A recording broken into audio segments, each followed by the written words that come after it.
This week saw the proposal to build a mosque and Islamic cultural center clearing a major hurdle when the Landmarks Preservation Commission said it would allow the demolition of the building now on the site where the mosque will be built. Mayor Bloomberg is among those who support that project, but there is also fierce opposition to it. Watch this video released by the Center for Security Policy. After Muslims conquered Jerusalem, they built this mosque on the Jews' most holy site. And after Muslims conquered Istanbul, they transformed St. Sophia Basilica into a mega mosque. And when the Moors made Cordoba the capital of their Muslim kingdom in Spain, a Christian cathedral was turned into this, the third largest mosque complex in the world. Throughout history, Muslims have built mosques as permanent symbols of their victories. Now, some Muslims want to build a 13-story mega mosque where terrorists murdered nearly 3,000 people on 9/11. Those terrorists believe that Sharia, the brutal supremacist Islamic doctrine that is the law of Saudi Arabia and Iran, requires them to engage in holy war until we surrender. If we let them defile Ground Zero with a beachhead for Sharia, we will validate their sense of victory on 9/11 and encourage future attacks on America. No mosque at Ground Zero. We're here to talk about what you're talking about is our power panel, journalist Judy Licht and Lynn White, and advertising executive Charlotte N. Nelson. So, Judy, you're first up here. Your reaction to that and your reaction to the mosque. Well, a lot of the facts in that are true, but that was really insightful and hateful in the style in which it was presented. However, when you talk about the mosque, you're talking about the heart and the brain. The brain says, no, we should have religious freedom, we should stand for religious freedom, but the heart says, you can't, in all good conscience, put this in front of the World Trade Center. You can't do this. It's going to offend too many people. And if the Muslims behind this had any sensitivity, they would understand that, yes, it's a free country, but you don't wash people's faces, wipe people's faces in these facts. It's horrific. Lynn, if the stated goal is to kind of bridge the gulf between Muslims and non-Muslims, are they being insensitive putting it there? I think they are, but I want to go back to the video. I think that was insensitive.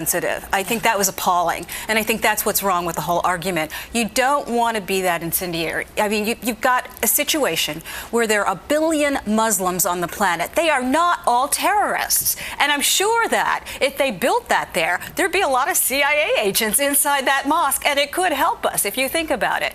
Should we do it now? I don't think so. I think it would be basically like putting up a Japanese shrine at Pearl Harbor. I think it's insensitive, and I think you should wait a few years before you do that, or put it a few blocks away from where they're proposing to put it now.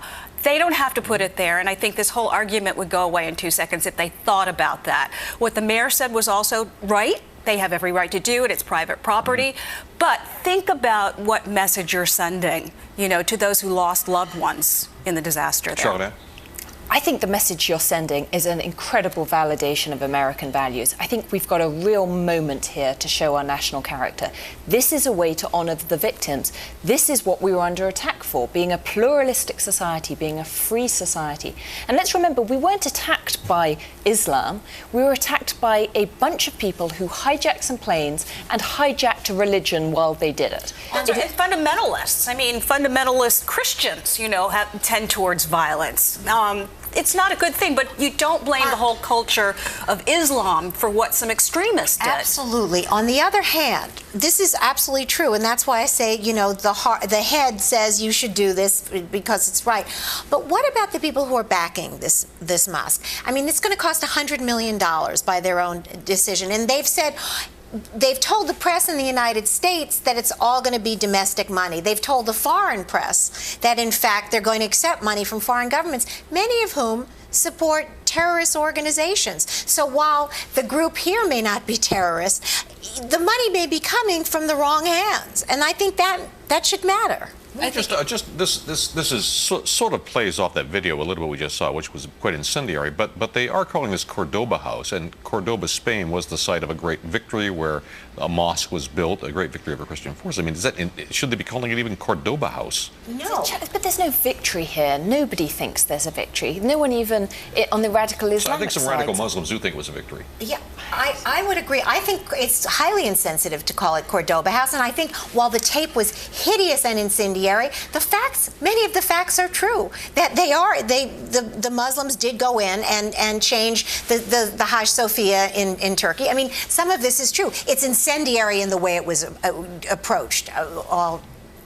Yeah, but you know what? We are New Yorkers. Here's the other part of it. We are the Big Apple, the melting pot. We are the people who accept all different kinds. Is this the extreme of that? I think yes. We lived through 9/11. It's not so far away, you know, less than a decade. We should wait another 20 years, 30 years before we even think about doing something like this. We're down to 1 minute here, but should we change the 14th Amendment, as Lindsey Graham suggested, the amendment that allows people who are born in this country to be instantaneously citizens? Yes. No.